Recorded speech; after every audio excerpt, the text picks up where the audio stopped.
वर्मा की कहानी है गिल्लू। सोन जूही में आज एक पीली कली लगी है। इसे देखकर अनायास ही उस छोटे से जीव का स्मरण हो आया जो इस लता की सघन हरितिमा में छिपकर बैठता था और फिर मेरे निकट पहुंचते ही मेरे कंधे पर चढ़कर कूदकर मुझे चौंका देता था। तब मुझे कली की खोज रहती थी और आज उस लघु प्राण की खोज है, परंतु वह तो अभी सोन जूही की जड़ में मिट्टी होकर मिल गया होगा। कौन जाने स्वर्णिम कली के बहाने वही मुझे चौंकाने ऊपर आ गया हो। अचानक एक दिन सवेरे कमरे में बरामदे में आकर मैंने देखा कि दो कौवे एक गमले के चारों ओर चोंचों से छुआ छुअव्वल जैसा खेल खेल रहे थे। ये काक भुशुंडी भी विचित्र पक्षी है, एक साथ समादरित, अनादरित, अति सम्मानित, अति अपमानित। हमारे बेचारे पुरखे न गरुड़ के रूप में आ सकते हैं, न मयूर के, न हंस के। उन्हें पितर पक्ष में हमसे कुछ पाने के लिए काक बनकर ही अवतीर्ण होना पड़ता है। इतना ही नहीं, हमारे दूरस्थ प्रियजनों को भी अपने आने का मधु संदेश इनके कर्कश स्वर में ही देना पड़ता है। दूसरी ओर हम कौआ और कांव कांव करने को अवमानना के अर्थ में ही प्रयुक्त करते हैं। मेरे काक पुराण के विवेचन में अचानक बाधा आ पड़ी, क्योंकि गमले और दीवार की संधि में छिपे एक छोटे से जीव पर मेरी दृष्टि पड़ गई। निकट जाकर देखा, गिलहरी का छोटा सा बच्चा है जो संभवतः घोंसले से गिर पड़ा है और अब कौवे जिसमें सुलभ आहार खोज रहे हैं। कौवे के चोंचों के दो घाव उस लघु प्राण के लिए बहुत थे, अतः वह निश्चेत सा गमले में चिपटा पड़ा था। सबने कहा, कौवे के चोंच का घाव लगने के बाद ये बच नहीं सकता, इसे ऐसे ही छोड़ दो। पर मन नहीं माना। उसे हौले से उठाकर अपने कमरे में लाई, फिर रुई से रक्त पोंछकर घावों पर पेनिसिलिन का मरहम लगाया। रुई की पतली बत्ती दूध से भिगोकर जैसे जैसे उसके नन्हे से मुंह पर लगाई, पर उसका मुंह खुल न सका और दूध की बूंदें दोनों ओर ढुलक गईं। कई घंटे के उपचार के उपरांत उसके मुंह में एक बूंद पानी टपकाया जा सका, पर तीसरे दिन वो इतना अच्छा और आश्वस्त हो गया कि मेरी उंगली अपने दो नन्हे से पंजों में पकड़कर नीले कांच की मोतियों जैसी आंखों से इधर उधर देखने लगा। 3-4 मास में उसके स्निग्ध रोए, झप्पेदार पूंछ और चंचल चमकीली आंखें सबको विस्मित करने लगी। हमने उसकी जातिवाचक संज्ञा को व्यक्तिवाचक का रूप दे दिया और इस प्रकार हम उसे गिल्लू कहकर बुलाने लगे। मैंने फूल रखने की एक हल्की डलिया में रुई बिछाकर उसे तार से खिड़की पर लटका दिया। वही 2 वर्ष गिल्लू का घर रहा। वह स्वयं हिलाकर अपने घर में झूलता और अपनी कांच के मनको सी आंखों से कमरे के भीतर और खिड़की से बाहर न जाने क्या क्या देखता समझता रहता, परंतु उसकी समझदारी और कार्यकलाप पर सबको आश्चर्य होता। जब मैं लिखने बैठती तब अपनी ओर मेरा ध्यान आकर्षित करने की उसको इतनी तीव्र इच्छा होती कि उसने एक बड़ा अच्छा उपाय खोज निकाला। वह मेरे पैरों तक आकर सर से पर्दे पर चढ़ जाता और फिर उसी तेजी से उतरता। उसका ये दौड़ने का क्रम तब तक चलता रहता जब तक मैं उसे पकड़ने के लिए न उठती।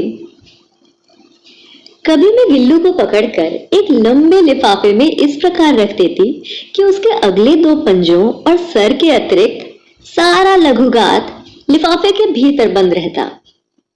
इस अद्भुत स्थिति में कभी कभी घंटों मेज पर दीवार के सहारे खड़ा रहकर वो अपनी चमकीली आंखों से मेरा कार्यकलाप देखा करता।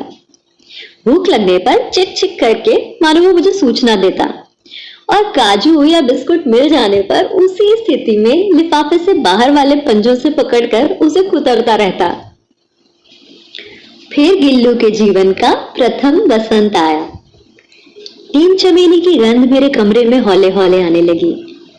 बाहर की गिलहरियां खिड़की की जाली के पास आकर चिक चिक करके न जाने क्या क्या कहने लगी।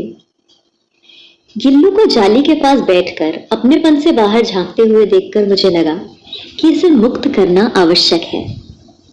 मैंने कीले निकालकर जाली का एक कोना खोल दिया और इस मार्ग से गिल्लू ने बाहर जाने पर सचमुच ही मुक्ति की सांस ली। इतने छोटे जीव को घर में पले कुत्ते बिल्लियों से बचाना भी एक समस्या ही थी।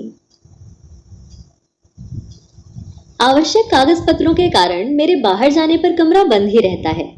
मेरे कॉलेज से लौटने पर जैसे ही कमरा खोला जाता और मैं भीतर पैर रखती, वैसे ही गिल्लू अपने जाली के द्वार से भीतर आकर मेरे सर से पैर और पैर से सर तक दौड़ लगाने लगता। तब से ये नित्य का क्रम हो गया था।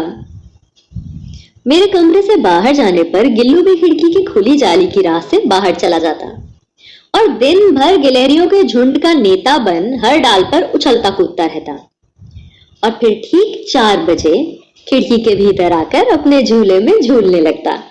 मुझे चौंकाने की इच्छा उसमें न जाने कब और कैसे उत्पन्न हो गई थी।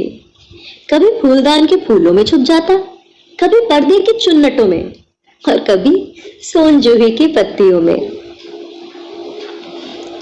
मेरे पास बहुत से पशु पक्षी हैं और उनका मुझसे लगाव भी कम नहीं है, लेकिन मेरे साथ मेरी ही थाली में खाने की हिम्मत आज तक किसी की नहीं हुई।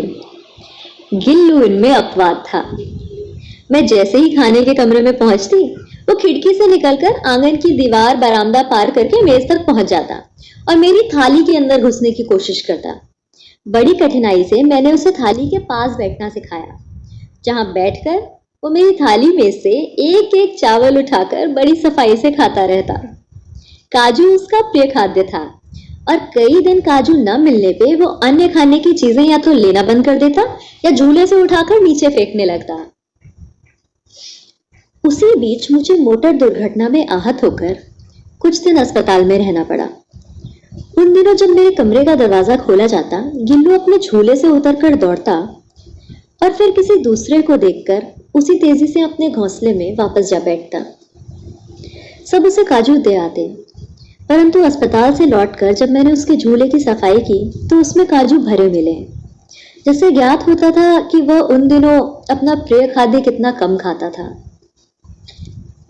मेरी अस्वस्थता में वह तकिए पर सिरहाने बैठकर अपने नन्हे नन्हे पंजों से मेरे सिर और बालों को इतने हौले हौले से सहलाता कि उसका हटना एक परिचारिका के हटने के समान लगता।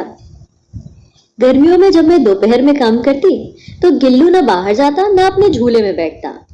उसने मेरे निकट रहने के साथ गर्मी से बचने का एक सर्वथा नया उपाय खोज निकाला था। वो मेरे पास रखी सुराही पर लेट जाता। इस प्रकार मेरे समीप भी रहता और ठंडक भी मिलती रहती। पर गिलहरियों के जीवन की अवधि 2 वर्ष से अधिक नहीं होती, अतः गिल्लू की जीवन यात्रा का अंत आ ही गया था। दिन भर उसने न कुछ खाया न बाहर गया। रात में अंत की यातना में भी वो अपने झूले से उतरकर मेरे बिस्तर पर आया और अपने ठंडे पंजों से मेरी वही उंगली पकड़कर हाथ से चिपक गया जिसे उसने अपने बचपन की मरणासीन्न स्थिति में पकड़ा था। पंजे इतने ठंडे हो रहे थे कि मैंने जागकर हीटर जलाया और उसे गर्मी देने का प्रयत्न किया, परंतु सुबह की प्रथम किरण के स्पर्श के साथ ही वह किसी और के जीवन में जागने के लिए हमेशा के लिए सो गया। उसका झूला उतार कर रख दिया गया है और खिड़की की जाली बंद कर दी गई है, परंतु गिलहरियों की नई पीढ़ी जाली के उस पार चिकचिक करती ही रहती है और सोन जूही पर बसंत आता ही रहता है। सोन जूही की लता के नीचे गिल्लू को समाधि दी गई है, इसलिए भी कि वो लता उसे सबसे अधिक प्रिय थी और इसलिए भी कि उस छोटे से जीव का किसी वासंती दिन जूही के पीले छोटे फूलों में खिल जाने का विश्वास मुझे हमेशा संतोष देता है।